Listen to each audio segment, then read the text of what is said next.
अस्सलाम वालेकुम। प्रोग्राम ਹੁੰਗਾਰਾ ਨਾਲ ਤਾਹਿਰ ਅਹਿਮਦ ਭੱਟੀ ਤੁਹਾਡੀ ਖਿਦਮਤ 'ਚ ਹਾਜ਼ਰ ਹੈ। ਅੱਜ ਕਾਫੀ ਦਿਨਾਂ ਦੀ ਗੈਰ ਹਾਜ਼ਰੀ ਤੋਂ ਬਾਅਦ ਇਬਤਦਾ ਪ੍ਰੋਗਰਾਮ ਹੁੰਗਾਰਾ ਨਾਲ ਕਰਨ ਦੀ ਇੱਕ ਵਜ੍ਹਾ ਤੇ ਇਹ ਵੇ ਕਿ ਹੁੰਗਾਰਾ ਵਿਚਾਰਾ ਜਿਹੜਾ ਇਸ ਵਾਰੀ 2-3 ਵਾਰੀ ਸਕਿਪ ਹੋਇਆ ਔਰ ਉਹ ਪਿਛੇਤਰ ਹੋ ਗਿਆ ਸੀ ਤੇ ਮੈਂ ਕਿਹਾ ਗੱਲ ਇਹਦੇ ਤੋਂ ਸ਼ੁਰੂ ਕਰੀਏ। ਤੋ ਇਸ ਪੰਜਾਬੀ ਪ੍ਰੋਗਰਾਮ ਦੇ ਤਵਸਤ ਨਾਲ दुनिया भर साढ़े जोड़े पंजाबी प्रोग्राम सुनने वाले सामीन और नाजरीन ने उन्होंने खिदमत ईद मुबारक, क्योंकि पाकिस्तान भी अज ईद है और अमरीका कैनेडा भी ईद है, बाकी मुल्कों भी मलेशिया सऊदी अरेबिया भी, तो साड़ी यूरोप की नहीं है, साड़ी कल होगी। तो चलो असी कल भी ईद मुबारक अपने हवाले नाल कह देंगे। अज जिथे जिथे तुसीं वेंदे पे हो उत्थों के हवाले नाल देर सवेर की एक वजह यह सी कि जिवें सारे पासे वैक्सीन का खाता चलिया तो तबीयत ढिली मट्ठी आई सी, उहदे नाल फिर उत्थों वैक्सीन लवा लीए तो आंदे ने भी उहदे नाल साइड इफेक्ट होंदे ने। फिर 2 दिन जिहड़े ने बह के वेखना पिया। आवाज़ ते तबीयत उन्नी ताज़ा दम तो शायद जहनी तौर पर तो उंज ही है, लेकिन जिसमानी तौर पर ज़रा भन घट उन्होंने आंदे ने लफज भी नाल नोट कर लो कि जो जिसम टुट रहा हो पंजाबी जाते हैं अज भन घट जी महसूस हो रही है। तो वह भन घट के फिर मैं की करना प्रोग्राम, चलो नागा से कुछ 2-4 दिन का लेकिन नाल नाल चूँकि पंजाबी प्रोग्राम के सामीन असां नहीं दसिया, दूसरे उर्दू वाले ते अनाउंस किया होया कि ainabsar.org वो वैबसाइट भी लॉन्च कर दी है। तो जो इत्थे असीं नहीं हाज़र हो सकते तो कम अज़ कम उधर कोई ना कोई प्रिंग हो जाती है, कोई मैसेज तुहानूं आ जाता है जेड़े जेड़े हाली तो ज़्यादा दोस्तों नहीं पता होना, लेकिन बहरहाल वो हुण वैबसाइट साडी अवेलेबल है। उहदे मज़ामीन, उहदे खबरां, उहदे नौजवानों का सफ़ा है, उहदे खवातीन और बच्चों का पेज भी है, उहदे अदब और जुबान दे दा सैक्शन भी है, फिर तराजम का भी सैक्शन उहदे है, साइंस का सैक्शन भी है, उहदे फिर आर्टिकल और ब्लॉग कालम वो तो हुंदा ही है। तो कोशिश कर रहे हैं कि एक आर्ट गैलरी का भी सैक्शन उहदे शुरू किया जाए कि जेड़े जेड़े पेंटिंग्स या इन आर्ट दी मुख्तलिफ शोबियां नाल ताल्लुक रखने वाले लोग ने उन्होंने दे ज़ौक नूं भी उत्थों असी पेश करके उन्होंने तस्कीन का सामान करिए। तो बाकी एक है सी चीज़ वो मैं एक जिस तरह तुसीं माहिए सुनते हो ना तो टप्पे इस तरह एक किसी जमाने दे विच एक सिनफ ही हुंदी सी, ਉਹਦੇ 'ਚ अंदाज़ ਉਹਦਾ ਮਾਹੀਏ ਦਾ ਹੁੰਦਾ, लेकिन वो आंदे ने खट्टी ਨੂੰ घल्लिया खट्टी खट्टन ते खट के लियाया मुख्तलिफ चीज़ां, कदी वो मंजी कदी ਉਹਦੇ तो जो भी नाम ਉਹਦੇ 'ਚ कह देंदे ने, अगों फिर ਉਹਦੇ मुताबिक फिर अगे गल चलाते हैं। तो जिस वेले साडे वज़ीर आज़म ते साडे आर्मी चीफ ने दौरा किया सऊदीया का, तो वो मैनू सारी सूरत हाल वेंदियां पिया सुनदियां पिया पढ़दियां पिया जिस चौलों का थैला सी जिहड़ा फितराना ते ज़कात लै आए ने जाके पाकिस्तान वास्ते, तो यही ख्याल आया कि खट्टी नूं घल्लिया खट्टी खट्टन ते खट के लियाया चौल। हुण उन्होंने चौल पढ़ो या चावल पढ़ो तो एक दोस्त ने तो खैर चावल भी पढ़िया, लेकिन बहरहाल मैं तो नहीं कहना चाहता, लेकिन बहरहाल उहदे ते अलग आर्टिकल है, उहदे इस टाइम उहदे ते वैबसाइट ते आ जाएगा, तुसीं सुन लोगे या पढ़ लोगे उहदे ते। मगर गल इन्नी है कि एक मुल्कां दे या ममलिकतां दे इदारियां दे कौमां दे वो वकार हुंदे ने। हुण तुसीं सारे सुनते ही रहे हो, अज तो कुछ महीने पहला वो जी उन्हें अपने पैसे जिहड़े उधार दिते सन ते डिपॉजिट रखवाए सन पाकिस्तानी बैंकां 'च, वापस मंग लेने सऊदीया ने। सऊदीया नूं भुख ते पई कोई नहीं सी, और उस दे बावजूद उन्हें सिर्फ तुहाडे स्क्रू टाइट करने वास्ते जे अगर कुछ महीने पहला तुहाडे कोल पैसे मंगे तुसां चीन कोल लैके उधर देते। हुण समझ नहीं आउंदी भी हुण उन्हां दे बूहे ते लैण की गए सो, लेकिन गल यही हुंदी है कि गर्ज़ां ते लोड़ां ये अन्नियां हुंदियां ने, इन्हां नूं नज़र नहीं आउंदा कि साडा की बनेगा। मैं एक बार दस्सिया सी शायद कि निज़ाम हैदराबाद दक्कन दे निज़ाम बहरहाल बादशाह सी, बड़ा वड्डा उहदा स्टेटस हुंदा सी उस जमाने 'च, उन्होंने कोई किताब भिजवाण वास्ते दूसरे इमाम जमात अहमदिया मिर्ज़ा बशीरुद्दीन महमूद अहमद साहब उन्होंने भिजवाया अपना नुमाइंदा बना के, एक वाकफ़े ज़िंदगी मुबल्लिग़ सिलसिला होंगे, नाम मैनू नहीं याद उन्होंने, लेकिन बहरहाल उस ज़माने के बजुर्ग ने तारीख के विच वाक़या रिकॉर्डेड है। तो वो इत्थों तो टुर पे सन कादियान तो अगों उन्होंने हैदराबाद जाना सी, ते पिछों याद आया तो एक टैलीग्राम भेजा गया जो उन्होंने रस्ते किसी जगह पर जिथे उन्होंने स्टे से उत्थे डिलीवर होया, और उहदे च इमाम जमात अहमदिया वालों ये हिदायत सी कि ये जेडे रऊसा या वालियाने रियासत होंदे ने, वो अगर किसी के मूँह ते दाड़ी शाड़ी वेखन या उदा ओलिया आलमा दीन और मौलवियां वर्गा होवे तो वो समझते हैं उन्होंने मजलिस जाइए तो वो कोई खिदमत खातर करने वास्ते वो जेब में कोई 4 पैसे पा देंगे ने, ये समझ के कि ये फिर हुण मौलवी जो होया तो असीं इहदी कोई खिदमत करिए। तो फरमाया कि आपसे अगर निज़ाम हैदराबाद कोई इस तरह का सलूक करना चाहें तो आपने उनकी इज़्ज़त नफ्स का ख्याल रखते हुए शुक्रिया के साथ ये इनकार करना है।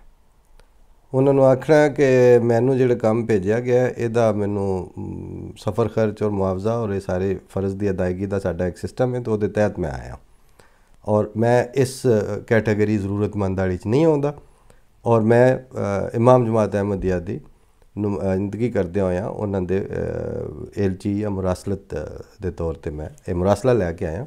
इस हैसीयत च मैं इस तरह की कोई खैरात नुमा खिदमत कबूल नहीं करता। माजरत जिन्हां ने दूर जाना हुंदा ना, उन्होंने पता हुंदा कि अगे किहड़े किहड़े वक्त आउण वाले ने। इस तरह ही असी बहरहाल हुण इनू पता नहीं किहड़े रंग च लोग समझणगे, लेकिन मैं तो इनू ज़ाती तरबीयत के तौर पर लिया सी इस गल नूं। बहुत छोटे छोटे सां ते साडे हमसायां अल असीं जाके टीवी वेंदे सां ते हिसाब ला लो ना कि मतलब कि दूजी त्रीजी च एडे एडे होवां दे अद्धे मंजी ते बैठे ने, अद्धे पोएं ते बैठे ने, ते वो ड्रामे के टाइम ते असां टुर जाना। तो जिथे वेंदे सां कोई अज गैरां दा घर नहीं सी, अपने दा ही घर सी। लेकिन दादा जी मेरे जिन्हां दा अक्सर मैं जिक्र मियाँ जी का करता रहिना, उन्हां दी कोई ना कोई गल सुना के, ते उन्हें किते नोट किया होना कि जदों मैनू कोई उन्होंने गल आखनी ना तो छोटे जे बच्चे तरह टप के मैं शतूंगड़ियां तरह जी जी जी जी करके पै जाना। हाँ जी तुसी दसो। मैं घर आया मियाँ रा मैनू डांटिया, उन्हें आख्या कि तेरा तरीका गल करने का जवाब देने का, या अगला बंदा आवाज़ दे तो पहली बार मतलब है वो सुन के गल फिर वो वेखीदा, फिर उन्होंने पूछीदा मेरे नाल कोई गल कीती जे, तो जे वो आखना हाँ तेरे नाल काम है तो फिर पूछीदा हाँ दसो जी की गल है। उन्हें आख्या तू मतलब हले उन्होंने मूँह च लफज होंदा तू टप के उन्होंने हरदल ते पेश होया उन्हें। हुण कहण वालियां ते भी आख्या कि शायद तेनों तकबर की तालीम दी, लेकिन मैं बाहर वाले नूं अज तक तकबर नहीं समझिया। एक इंसान का शख्सी वकार हुंदा और वो निक्कियां हुंदियां तो घरों ही उन्होंने दसना पैंदा। जिस तरह जिन्होंने दे के भिजवाई किताब हज़रत खलीफा सानी ने, तो उन्होंने याद आया तो उन्होंने पिछे टैलीग्राम दिता बकायदा कि नहीं वो अगर इंज दी कोई इंप्रैशन लैन तो वो नहीं कबूल करना। सवाल ये वे कि पूरा मुल्क जिदी वो नुमाइंदगी पर तुसी करते सो, एक वज़ीर आज़म है, दूजा तुहाडे जो आर्मी चीफ है, होर इदों उत्ते ओहदा ते है कोई नहीं। आरिफ अलवी साहब तो हुण सदर मुमलकत जो है वो चाहे ममनून हुसैन होवे तो चाहे आरिफ अलवी साहब होण, साडे सदर तो फिर इंज ही हुंदा ना कि वो किसी ने लतीफ़ा भी बनाया सी कि जिहड़ा मोबाइल के उत्ते मुख्तलिफ ऑप्शन होंदे ना कि साइलेंट ते लगा है या मतलब कि वाइब्रेशन ते लगा है, तो वो किसी ने लिखा कि नहीं मेरा मोबाइल जो वो ममनून हुसैन ते लगा है, कि मतलब कि वो चुप है बिल्कुल, वो नहीं बोलता। सो उन्होंने तो छड्डो, तो तुसी दो जिहड़े हैड ऑफ गवर्नमेंट भी सो, तो तुहाडी सब तो वड्डी फोर्सिस यानी अनसीन गवर्नमेंट का हैड भी जिहड़ा सी वो भी नाल, तो तुसी उत्थे लैन की गए सो। लेकिन ठीक है भाई तुसां जाना, तुसां साडे कोल किहड़ा पुछ के जाना। अगली गल ये कि चलो मैं तो इत्थे बैठा वां, जिहड़े उत्थे बैठे ने जिन्हें वोट दिता है उन्होंने कोल किहड़ा पुछ के गए सो, या उन्होंने दस्सिया जे कि असीं तुहाडे वास्ते फितराने लैके आ गए हैं उत्थों। मतलब है जिहड़ा वकार है अपना वकार उहदे सिर च सवाह पाइए, तुसां खे पाइए, चंगा नहीं कीता, ये बिल्कुल मुनासिब नहीं होया। अगर उन्हां दा इत्थे वो फितराने वाले पैसे या फितराने वाले चौल उन्हां दा देण दी सलाह है ही सी, तो तुहाडे इस दौरे ते ना देंदे, बाद च दे लेंदे किसी वेले। पाकिस्तान किते भज्जा जांदा सी या कोई मतलब कि खुदा न खास्ता मिट जाना सी। लेकिन और फिर ਜਿਹੜੇ ਗਏ ਸਨ ਉਹਨਾਂ ਨੂੰ ਵੀ ਇਹ ਜ਼ਰੂਰਤ ਨਹੀਂ ਹੋਈ ਕਿ ਮੀਆਂ ਸਾਹਿਬ ਹਜ਼ਰਤ ਜਲਾਲਤੁਲ ਮੁਲਕ ਸਾਹਿਬ ਇੰਜ ਨਾ ਕਰੋ, ਸਾਨੂੰ ਇੰਜ ਮਤਲਬ ਪਿੰਡੋਂ ਕੱਢਣ ਵਾਲੇ ਕੰਮ ਨਾ ਕਰੋ, ਤੁਸੀਂ ਜਿਹੜੇ ਕੋਈ ਸਾਡੇ ਨਾਲ ਮੁਆਹਦੇ ਕੀਤੇ ਨੇ ਉਹ ਠੀਕ ਨੇ, ਲੇਕਿਨ ਇਹ ਜਿਹੜੇ ਚੌਲ ਨੇ ਨਾ ਇਹ ਹਾਲੇ ਰੱਖ ਲਓ, ਇਹ 4 ਦਿਨ ਠਹਿਰ ਕੇ ਦੇ ਲਿਆ ਜੇ। ਲੇਕਿਨ ਇਹ ਗੱਲਾਂ ਕੌਣ ਦੱਸੇ ਤੇ ਕੌਣ ਕਰੇ। ਅਗਲੀ ਗੱਲ ਫਿਰ ਸਾਡਾ ਕਾਲਜ ਜਿਹਦੇ TI ਕਾਲਜ ਦੀਆਂ ਚੀਜ਼ਾਂ ਮੈਂ ਪੇਸ਼ ਕਰਦਾ ਰਹਿਣਾ ਤੁਹਾਡੀ ਖਿਦਮਤ 'ਚ, ਉਹਦੇ ਪ੍ਰਿੰਸੀਪਲ ਸਾਹਿਬਜ਼ਾਦਾ ਮਿਰਜ਼ਾ ਨਾਸਿਰ ਅਹਿਮਦ ਸਾਹਿਬ ਰਹਿਮਹੁੱਲਾਹ ਤਾਲਾ ਬਾਅਦ ਵਿੱਚ ਜਮਾਤ ਅਹਿਮਦੀਆ ਦੇ ਤੀਸਰੇ ਖਲੀਫਾ ਬਣੇ। ਉਹਨਾਂ ਦੇ ਜ਼ਮਾਨੇ 'ਚ ਜਦੋਂ ਕਾਲਜ ਰੱਵੇ ਆਇਆ ਤਾਂ ਉੱਥੇ ਇੱਕ ਚਿੱਠੀ ਆਈ ਅਮਰੀਕਨ ਸੈਂਟਰ ਵੱਲੋਂ, ਜਿਹੜੀ ਉਹਨਾਂ ਦੀ ਲਾਇਬ੍ਰੇਰੀ ਦੀ ਸੀ। ਉਹਦੇ 'ਚ ਜ਼ੁਬਾਨ ਨੇ ਲਿਖੀ ਕਿਹਾ ਅਸੀਂ ਤੁਹਾਨੂੰ ਇੱਕ ਡਿਸਪਲੇ ਬੋਰਡ ਭੇਜ ਰਹੇ ਹਾਂ, ਇਹ ਜਿੱਥੇ ਅਸੀਂ ਚਾਹਾਂਗੇ ਕਾਲਜ ਦੇ ਵਿੱਚ ਨੁਮਾਇਆਂ ਜਗ੍ਹਾ 'ਤੇ ਉੱਥੇ ਤੁਸੀਂ ਇਹਨੂੰ ਆਵੇਜ਼ਾਂ ਕਰਨਾ। ਉਹਦੇ ਬਾਅਦ ਇਹਦੇ ਅੰਦਰ ਜਿਹੜੀਆਂ ਅਸੀਂ ਕਿਤਾਬਚੇ ਜਾਂ ਤਸਵੀਰਾਂ ਜਾਂ ਜੋ ਭਿਜਵਾਵਾਂਗੇ ਉਹ ਤੁਸੀਂ ਉੱਥੇ ਲਾਣਾ। ਉਸ ਦੇ ਬਾਅਦ ਇਹ ਤੁਹਾਡੀ ਜ਼ਿੰਮੇਵਾਰੀ ਹੈ ਕਿ ਜਦੋਂ ਅਸੀਂ ਇਹਦੀ ਹਿਫਾਜ਼ਤ ਰੱਖੋ ਔਰ ਜਿਵੇਂ ਕਿ ਅਸੀਂ ਆਖੀ ਉਹਨਾਂ ਹਦਾਇਤ ਦੇ ਮੁਤਾਬਕ ਇਸ ਬੋਰਡ ਨੂੰ ਤੁਸੀਂ ਉੱਥੇ ਮੇਨਟੇਨ ਕਰਨਾ। ਇਹ ਖਤ ਆਇਆ ਪ੍ਰਿੰਸੀਪਲ ਦੇ ਨਾਮ। ਪ੍ਰਿੰਸੀਪਲ ਸਾਹਿਬ ਨੇ ਚੋਈ ਸਾਹਿਬ ਰਾਵੀ ਨੇ ਚੋਈ ਮੁਹੰਮਦ ਅਲੀ ਸਾਹਿਬ, ਉਹਨਾਂ ਆਖਿਆ ਮੈਨੂੰ, ਉਹਨਾਂ ਨੂੰ ਫਿਰ ਸੱਦ ਕੇ ਜਾਂ ਕਲਰਕ ਨੂੰ ਤੇ ਜਵਾਬ ਲਿਖਵਾਇਆ। ਉਹ ਜਵਾਬ ਇਹ ਸੀ ਕਿ ਪਹਿਲੀ ਗੱਲ ਕਿ ਅਗਰ ਉਸ ਅਮਰੀਕਨ ਇਦਾਰੇ ਨੂੰ ਉਹਨਾਂ ਨੇ, ਜਿਹੜਾ ਜ਼ਾਹਿਰ ਹੈ ਕਿ ਅਮਰੀਕਨ ਐਮਬੈਸੀ ਦੇ ਤਾਬੇ ਹੁੰਦਾ ਸੀ, ਉਹਨਾਂ ਆਖਿਆ ਪਹਿਲੀ ਗੱਲ ਇਹ ਵੇ ਕਿ ਤੁਸੀਂ ਆਪਣੇ ਮੁਲਕ ਵਿੱਚ ਕਿਸੇ ਤਾਲੀਮੀ ਇਦਾਰੇ ਦੇ ਸਰਬਰਾਹ ਨੂੰ ਇਸ ਟੋਨ 'ਚ ਔਰ ਇਹਨਾਂ ਲਫ਼ਜ਼ਾਂ 'ਚ ਇਸ ਤਰ੍ਹਾਂ ਦਾ ਖਤ ਲਿਖਣ ਦੀ ਕਦੀ ਜ਼ਰੂਰਤ ਹੀ ਨਾ ਕਰ ਸਕਦੇ ਆਪਣੇ ਮੁਲਕ ਦੇ ਅੰਦਰ। ਲੇਕਿਨ ਇੱਥੇ ਆ ਕੇ ਤੁਸੀਂ ਕੀਤੀ ਹੈ, ਚਲੋ ਹੁਣ ਤੁਸੀਂ ਇੱਥੇ ਮਹਿਮਾਨ ਹੋ, ਤੁਸੀਂ ਸਾਡੇ ਨਾਲ ਇੰਜ ਇਸ ਜ਼ੁਬਾਨ 'ਚ ਮੈਨੂੰ ਐਜ਼ ਏ ਪ੍ਰਿੰਸੀਪਲ ਖਤ ਲਿਖਿਆ, ਠੀਕ ਹੈ, ਅਸੀਂ ਤੁਹਾਡੀ ਐਜ਼ ਏ ਮਹਿਮਾਨ ਕਦਰ ਕਰਨੇ ਆ, ਤੁਹਾਡੀ ਇਸ ਗਲਤੀ ਦੇ ਉੱਤੇ ਬੁਰਾ ਮਨਾਇਆ ਬਗੈਰ ਚਲੋ ਮੰਨ ਲੈਂਦੇ ਹਾਂ, ਇਹਨੂੰ ਅਸੀਂ ਇੰਜ ਹੀ ਕਰਾਂਗੇ ਜਿਵੇਂ ਤੁਸੀਂ ਪਹਿਨਦੇ ਹੋ। ਲੇਕਿਨ ਇੱਕ ਸ਼ਰਤ ਹੁਣ ਸਾਡੀ ਵੀ ਹੈ, ਅਸੀਂ ਵੀ ਤੁਹਾਨੂੰ ਇੱਕ ਬੋਰਡ ਇੱਥੋਂ ਭੇਜ ਰਹੇ ਹਾਂ ਰਵਿਓ, ਉਹ ਜਿੱਥੇ ਅਸੀਂ ਆਖਾਂਗੇ ਤੁਹਾਡੇ ਐਮਬੈਸੀ ਜਾਂ ਅਮਰੀਕਨ ਸੈਂਟਰ ਦੇ ਵਿੱਚ ਉੱਥੇ ਤੁਸੀਂ ਉਹਨੂੰ ਆਵੇਜ਼ਾਂ ਕਰੋਗੇ। ਉਹਦੇ ਵਿੱਚ ਉਹ ਜੋ ਡਿਸਪਲੇ ਮਟੀਰੀਅਲ ਕਿਤਾਬਚੇ ਤਸਵੀਰਾਂ ਅਸੀਂ ਭੇਜਾਂਗੇ ਉਹ ਤੁਸੀਂ ਉਹਦੇ ਵਿੱਚ ਲਾਓਗੇ ਔਰ ਤੁਹਾਡੀ ਜ਼ਿੰਮੇਵਾਰੀ ਹੋਏਗੀ ਕਿ ਤੁਸੀਂ ਉਹਦੀ ਹਿਫਾਜ਼ਤ ਔਰ ਉਹਨੂੰ ਮੇਨਟੇਨ ਰੱਖਣ ਦਾ ਖਿਆਲ ਰੱਖਣ ਦੇ ਤੁਸੀਂ ਜ਼ਿੰਮੇਦਾਰ ਹੋਵੋਗੇ। ਵਾਰਿਸ ਜੇ ਤੇ ਅਸੀਂ ਵੀ ਭੇਜ ਦਿੰਦੇ ਹਾਂ ਤੇ ਤੁਹਾਡਾ ਅਸੀਂ ਲਾ ਲੈਂਦੇ ਹਾਂ। ਹਫ਼ਤਾ ਨਹੀਂ ਗੁਜ਼ਰਿਆ ਤੇ ਇਸਲਾਮਾਬਾਦ ਤੋਂ ਜਨਾਬ ਪੂਰੀ ਉਹਨਾਂ ਦੀ ਟੀਮ ਮਾਜ਼ਰਤ ਕਰਨ ਆਈ ਕਿ ਸਾਡੇ ਕੋਲ ਖੱਚ ਵੱਜੀ ਹੈ। ਔਰ ਜਿਹੜਾ ਉਹਦਾ ਕਰਤਾ ਧਰਤਾ ਸੀ ਉਹ ਜੋ ਮੁਹੰਮਦ ਅਲੀ ਸਾਹਿਬ ਦਾ ਦੋਸਤ ਸੀ, ਤੋਂ ਆਂਦੇ ਨੇ ਮੇਰਾ ਇਸ ਤਰ੍ਹਾਂ ਹੱਥ ਘੁੱਟ ਕੇ ਤੇ ਕਹਿੰਦਾ ਸੀ ਕਿ ਕਾਸ਼ ਪਾਕਿਸਤਾਨ ਦੇ ਬਾਕੀ ਕਾਲਜਾਂ ਦੇ ਪ੍ਰਿੰਸੀਪਲ ਵੀ ਇਸੇ ਤਰ੍ਹਾਂ ਖਤ ਲਿਖਦੇ। ਮਿਰਜ਼ਾ ਸਾਹਿਬ ਨੇ ਇੱਜ਼ਤ ਰੱਖ ਲਈ ਹੈ ਸਾਡੇ ਇਦਾਰਿਆਂ ਦੇ ਬਿਹਾਫ 'ਤੇ। ਗੱਲ ਇਹ ਵੇ ਮਿਰਜ਼ਾ ਸਾਹਿਬ ਨੇ ਇੱਜ਼ਤ ਤਾਂ ਰੱਖ ਲਈ ਸੀ ਕਿ ਅੱਲਾਹ ਤਾਲਾ ਨੇ ਉਹਨਾਂ ਨੂੰ ਜਿਹੜੀ ਜ਼ਮੀਨੀ ਇੱਜ਼ਤ ਹੈ ਉਹਦਾ ਸ਼ਊਰ ਆਪਣੇ ਫਜ਼ਲ ਨਾਲ ਔਰ ਆਪਣੇ ਭੇਜੇ ਹੋਏ ਦੇ ਵਸਾਤਤ ਨਾਲ ਤਾਜ਼ਾ ਔਰ ਤਜਦੀਦ ਸ਼ੁਦਾ ਅਤਾ ਕੀਤਾ ਸੀ।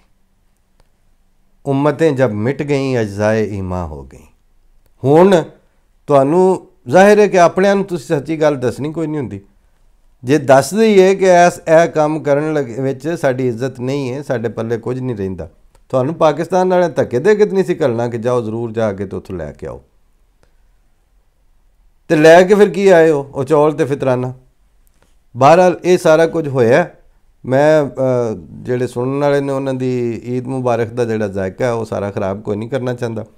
ਪਹਿਲੀ ਤਾਂ ਗੁਜ਼ਾਰਿਸ਼ ਉੱਥੇ ਹੀ ਫਿਰ ਵਾਪਸ ਚੱਲੀਏ ਕਿ ਜਿਹੜੇ ਵਿੱਚ ਨਾਗੇ ਸ਼ਾਗੇ ਹੋਏ ਨੇ ਉਹਨਾਂ ਦੀ ਬੁਨਿਆਦ 'ਤੇ ਹੁੰਗਾਰਾ ਚੂੰਕਿ ਜ਼ਿਆਦਾ ਦਿਨਾਂ ਤੋਂ ਨਹੀਂ ਸੀ ਹੋ ਰਿਹਾ ਤੇ ਉਹਦੇ ਤੋਂ ਸ਼ੁਰੂ ਕਰ ਲਈਏ ਗੱਲ। ਮੁਖਤਸਰ ਪ੍ਰੋਗਰਾਮ ਅਸੀਂ ਤੁਹਾਨੂੰ ਪੇਸ਼ ਕਰਦੇ ਰਹਾਂਗੇ। ਅੱਜ ਤੁਹਾਡੇ ਕੋਲ ਜਿੱਥੇ ਜਿੱਥੇ ਈਦ ਹੈ ਅਸੀਂ ਤੁਹਾਡੇ ਨਾਲ ਸ਼ਾਮਿਲ ਹਾਂ। ਕੋਸ਼ਿਸ਼ ਕਰਾਂਗੇ ਕਿ ਮੁਖਤਲਿਫ ਵਕਤਾਂ 'ਚ ਅਗਲੇ ਪ੍ਰੋਗਰਾਮ ਜਿਹੜੇ ਰਿਕਾਰਡ ਹੋਣ ਉਹਨਾਂ 'ਚੋਂ ਕਿਸੇ ਨੂੰ ਔਨਲਾਈਨ ਵੀ ਨਾਲ ਲਿਆ ਜਾਏ। ਔਰ ਮੇਰੀ ਕੋਸ਼ਿਸ਼ ਇਹ ਵੇ ਕਿ ਈਦ ਵਾਲੇ ਦਿਨ ਤੱਕ ਅੱਜ ਔਰ ਕੱਲ੍ਹ ਦੇ ਵਿੱਚ ਹੁੰਗਾਰਾ ਹੋ ਗਿਆ, ਉਸ ਦੇ ਬਾਅਦ ਆਇਨਾ, ਉਸ ਦੇ ਬਾਅਦ ਬਾਬੇ ਸੁਖਨ, ਉਸ ਦੇ ਬਾਅਦ ਕੁਤਬਨੁਮਾ, ਇਹ ਸਾਰਾ ਔਰ ਫਿਰ ਇੱਕ ਈਦ ਦਾ ਸਪੈਸ਼ਲ ਪ੍ਰੋਗਰਾਮ ਜਦੋਂ ਕੱਲ੍ਹ ਸਾਡੇ ਅੱਜ ਵੀ ਇਹ ਸਾਰੇ ਸਪੈਸ਼ਲ ਹੀ ਨੇ ਇੱਕ ਤਰ੍ਹਾਂ ਦੇ। ਕੱਲ੍ਹ ਜਦੋਂ ਈਦ ਹੋਵੇਗੀ ਇੱਥੇ ਸਾਡੇ ਕੋਲ ਤੇ ਅਸੀਂ ਕੱਲ੍ਹ ਲਾਈਵ ਤੇ ਉਹਨੂੰ ਨਹੀਂ ਕਹਿ ਸਕਦੇ, ਲੇਕਿਨ ਬਹਰਹਾਲ ਇੱਕ ਤਰ੍ਹਾਂ ਤੁਹਾਡੇ ਨਾਲ ਗੈਟ ਟੂਗੈਦਰ ਦੇ ਅੰਦਾਜ਼ ਵਿੱਚ ਉਹਨੂੰ ਵੀ ਜਾਰੀ ਰੱਖਾਂਗੇ। ਇੱਕ ਵਜ਼ਾਹਤ ਹੋਰ ਕਰਨੀ ਸੀ ਕਿ ਜਿਹੜੀ ਅਸਾਂ ਵੈਬਸਾਈਟ ਸ਼ੁਰੂ ਕਰ ਦਿੱਤੀ ਹੈ, ਇਹਦੇ 'ਚ ਬਹੁਤ ਸਾਰੇ ਦੋਸਤਾਂ ਨੇ ਕਿਹਾ ਕਿ ਇਹ ਹੁਣ ਇਕੱਲੇ ਬੰਦੇ ਵਾਲਾ ਕੰਮ ਨਹੀਂ, ਕੰਮ ਫੈਲਾ ਰਹੇ ਹੋ। ਇਹਨੂੰ ਇੱਕ ਇਹਦਾ ਟਾਰਗੇਟ ਇਹ ਰੱਖਿਆ ਗਿਆ ਕਿ ਇਹ ਅਗਲੇ ਸਾਲ ਦੇ ਵਿੱਚ ਜਿਸ ਤਰ੍ਹਾਂ ਅੱਲਾਹ ਨੇ ਫਜ਼ਲ ਕੀਤਾ ਔਰ ਤੌਫੀਕ ਦਿੱਤੀ ਤੇ ਇਹ ਪਿਛਲਾ ਜਿਹੜਾ ਮੇਰਾ ਇਨਫਰਾਦੀ ਔਰ ਸਿੰਗਲ ਹੈਂਡਡ ਇਨੀਸ਼ੀਏਟਿਵ ਸੀ ਉਹਨੂੰ ਅੱਲਾਹ ਤਾਲਾ ਨੇ ਨਵਾਜ਼ਿਆ ਔਰ ਉਹ 1 ਮਿਲੀਅਨ ਤੋਂ ਜ਼ਿਆਦਾ ਲੋਕ ਦਫਾ ਦੇਖਿਆ ਗਿਆ ਇਹ ਸਾਡਾ YouTube ਤੇ ਪ੍ਰੋਗਰਾਮ। ਤੇ ਜਿਹੜੀ ਹੁਣ ਸਾਡੀ ainabsar.org ਵੈਬਸਾਈਟ ਹੈ ਉਹਦੇ ਸਾਡਾ ਟਾਰਗੇਟ ਇਹ ਵੇ ਕਿ ਅੱਲਾਹ ਤਾਲਾ ਤੌਫੀਕ ਦੇ ਫਜ਼ਲ ਕਰੇ ਤੇ ਕਮ ਅਜ਼ ਕਮ ਅਸੀਂ 2 ਮਿਲੀਅਨ ਲੋਕਾਂ ਤੱਕ ਰਸਾਈ ਉਹਦੀ ਹੋਵੇ, 2 ਮਿਲੀਅਨ ਲੋਕ ਉਹਨੂੰ ਪੜ੍ਹਨ ਮੁਖਤਲਿਫ ਮੁਲਕਾਂ 'ਚ, ਉਹਦੇ 'ਚ ਚਾਹੇ ਨਿਊਜ਼ ਹੈ ਜਾਂ ਕਾਲਮ ਹੈ ਜਾਂ ਬਾਕੀ ਅਪਡੇਟਸ ਨੇ। ਲਿਹਾਜ਼ਾ ਉਹਦੇ ਵਾਸਤੇ ਫਿਰ ਅਸੀਂ ਮੁਖਤਲਿਫ ਜਗ੍ਹਾ 'ਤੇ ਅਮਰੀਕਾ 'ਚ ਵੀ, ਬੋਸਟਨ ਯੂਨੀਵਰਸਿਟੀ ਦੇ ਇਲਾਕੇ 'ਚ ਵੀ, ਹਰ ਜਗ੍ਹਾ 'ਤੇ ਅੱਲਾਹ ਤਾਲਾ ਨੇ ਉਹ ਸਪੋਰਟ ਕਰਨ ਵਾਲੇ ਨੌਜਵਾਨ ਵੀ ਦਿੱਤੇ ਨੇ। ਮੈਨੂੰ ਤਾਂ ਉਹਨਾਂ ਨਾਲ ਗੱਲ ਕਰਕੇ ਹੈਰਤ ਹੁੰਦੀ ਹੈ ਕਿ अलीम साहब का शेर ही मैं अर्ज़ कराँगा कि ख्वाब में एक शक्ल थी मेरे, तू तो उससे भी खूबसूरत है। तो अल्लाह ताला ने इन्ने सलाहियतां नाल भरपूर टीम दे मैंबरान अता करने शुरू किए ने कि मैनू हैरत होंदी है कि अच्छा मैं भी कोई सोचा सी लेकिन ये तो माशाअल्लाह परे हुए ने सलाहियतां नाल। और ज़ुबान सीख रहे ने, उर्दू तर्जमे गूगल तो करके फिर एडिटिंग करते होया मेरे नाल मशावरत करते हैं, फिर वो दसते ने कि इनू इंज कर लीए, लफज इंज कर लीए, और 3-4-5 न्यूज़ आइटम्स उन्होंने तैयार भी किए ने अलहमदुलिल्लाह। लिहाजा उहदे च असां डोनेशन का बटन ऐड किया और ਉਹਨੂੰ बल्कि अमरीका वाले तो कहते हैं कि साढ़े कोल तो इन्हू डोनेट नहीं है, असीं इन्हू सपोर्ट कहने आ। तो ਜਿਹੜਾ उन्होंने समझे कि वाकई ये सपोर्ट करना चाहो तो सलाए आम है यारान नुक्ता दां के लिए। और एक काम अगे अल्लाह ताला दे फजल नाल एक मीडिया ऑर्गेनाइजेशन जिहदा ख्वाब है सी, अल्लाह ताला उन्होंने साडी ख्वाब और तवक्कुआत तो ज़्यादा मजबूती नाल कायम करे और दुनिया चो हर शोबे दे विच साडा इनपुट होएगा इंशाअल्लाह अज़ीज़।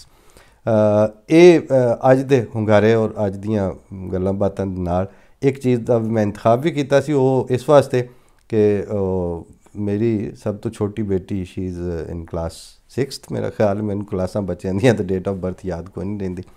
तो उन्हें पंजाबी प्रोग्राम वास्ते 3 शेर मियाँ मोहम्मद बख्श साहब दे दिते ने जिहड़े मैं उहदी आवाज़ च प्रोग्राम दे आखिर ते और ईद दियां खुशियां दे हवाले नाल भी ते सारे वो 3 शेर पेश कर रहे हैं। इहदे नाल फिर हुंगारे चो इजाज़त। अगला प्रोग्राम फिर जिहड़ा वो आईना, फिर उसदे बाद बाबे सुखन, उहदे च जिहड़ी पोइट्री अवेलेबल होएगी वो भी पेश कर देंगा। आवाज़ का तो तबीयत का जो 2-4 दिन फ़र्क रहे भी उहदे नाल तुसीं अपने आप नूं आप एडजस्ट कर लियो, अल्लाह ताला पूरी सेहत देगा तो फिर इंशाअल्लाह अगे वाला खाता भी उंज ही होएगा। गल्लां तो वही ने, कदी इंसान की तबीयत ढिली मट्ठी हुंदी है, कदी तगड़ा हुंदा है, तो ये तो सिस्टम नाल ही चलता है। मैनू ये खुशी है कि मैं चूँकि अपने बच्चों नाल शुरू तो जदों तो पहला बच्चे की पैदाइश तो लैके बेगम नाल डिसाइड किया सी कि इन्हां नूं कोई ज़ुबान अपनी पहली और ओरिजिनल ज़ुबान की कीमत ते नहीं सिखानी। यानी ये उर्दू बोलन, बहुत अच्छी उर्दू बोलन, लेकिन पंजाबी इन्हां नूं पंजाबी की कीमत ते नहीं, क्योंकि इन्हां दी मादरी ज़ुबान पंजाबी है, पहला इन्हां नूं पंजाबी भी ठीक होनी चाहिए, फिर इन्हां नूं उर्दू भी आवे, फिर अंग्रेज़ी भी बोलन। हुण जर्मनी है इत्थे जर्मन भी सीखण, सारे करन। सो ਇਹ चूँकि मैं जो 3 शेर सुने तो इन्होंने शेरों के लफ्ज़ों की अदायगी और तलफ़ुज़ पंजाबी का वो मैनू अच्छा लगा तो मैं तुहाडे नाल भी शेयर कर रहा। तो अपनी मतलब कि अंडरस्टैंडिंग तो ज़ाहिर है तुसीं मुतला करोगे, लेकिन ईद के मौके पर जी खुशी मैनू अच्छे लग रहे हैं तो मैं तुहानूं सुणवा रहा।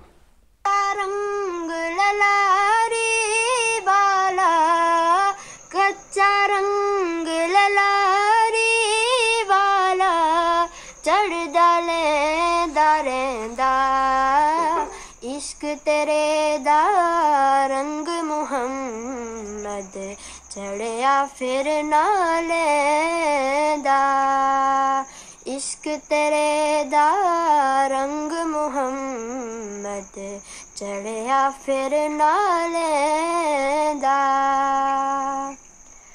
कच्चे पांडे न्यो लगाना कच्चे पांडे न्यो लगाना की तेरी दानाई न्यो लगा उस कारीगर नाल जिस शक्ल बनाई नेकां दे संग नेकी करिए, नेकां दे संग नेकी करिए, नस्लां नहीं भुलांदे, बुरियां दे संग नेकी करिए, उल्टा ज़ौफ पुचांदे। ਲੋ ਜੀ, ਇਹ ਤਿੰਨ ਅਸ਼ਾਰ ਮੀਆਂ ਮੁਹੰਮਦ ਬਖਸ਼ ਸਾਹਿਬ ਦੇ। ਤੇ ਹੁਣ ਪੰਜਾਬੀ ਪ੍ਰੋਗਰਾਮ ਹੁੰਗਾਰਾ ਤੋਂ ਇਜਾਜ਼ਤ। ਇਨਸ਼ਾਅੱਲਾ ਨਾਲ ਫਿਰ ਅਪਡੇਟ ਦਿੰਦੇ ਰਵਾਂਗੇ। ਔਰ ਵੈਬਸਾਈਟ ਤਾਂ ਮੈਂ ਆਖਰ ਤੇ ਫਿਰ ਜ਼ਿਕਰ ਕਰ ਰਿਹਾ, ainaeabsar.org। ਤਲਾਸ਼ ਕਰੋ, ਉਹਦੇ 'ਤੇ ਰਾਬਤਾ ਕਰੋ ਔਰ ਉਹਨੂੰ ਆਬਾਦ ਕਰੋ ਜਾ ਕੇ। ਜਿਸ ਤਰ੍ਹਾਂ ਇਹ ਚੈਨਲ ਤੁਹਾਡਾ, ਇਸੇ ਤਰ੍ਹਾਂ ਉਹ ਵੈਬਸਾਈਟ ਤਹਿਰੀਰੀ ਆਰਟੀਕਲਸ ਵਾਲੀ ਔਰ ਇੱਕ ਔਨਲਾਈਨ ਅਖਬਾਰ ਦਾ ਸਟੇਟਸ ਰੱਖਣ ਵਾਲੀ ਵੀ ਤੁਹਾਡੀ ਸਾਰਿਆਂ ਦੀ ਹੈ। ਉਹਦੇ 'ਚ ਵੀ ਪੰਜਾਬੀ ਦਾ ਸੈਕਸ਼ਨ ਐਡ ਕਰ ਰਹੇ ਹਾਂ। ਇਨਸ਼ਾਅੱਲਾ ਤੁਹਾਡੇ ਤਾਵਨ ਔਰ ਤੁਹਾਡੀ ਮੌਜੂਦਗੀ ਨਾਲ ਉਹ ਅੱਲਾਹ ਤਾਲਾ ਦੇ ਫਜ਼ਲ ਨਾਲ ਤਰੱਕੀ ਕਰਦੀ ਜਾਏਗੀ। ਫੀ ਅਮਾਨ ਅੱਲਾਹ। अस्सलाम वालेकुम वरहमतुल्लाह।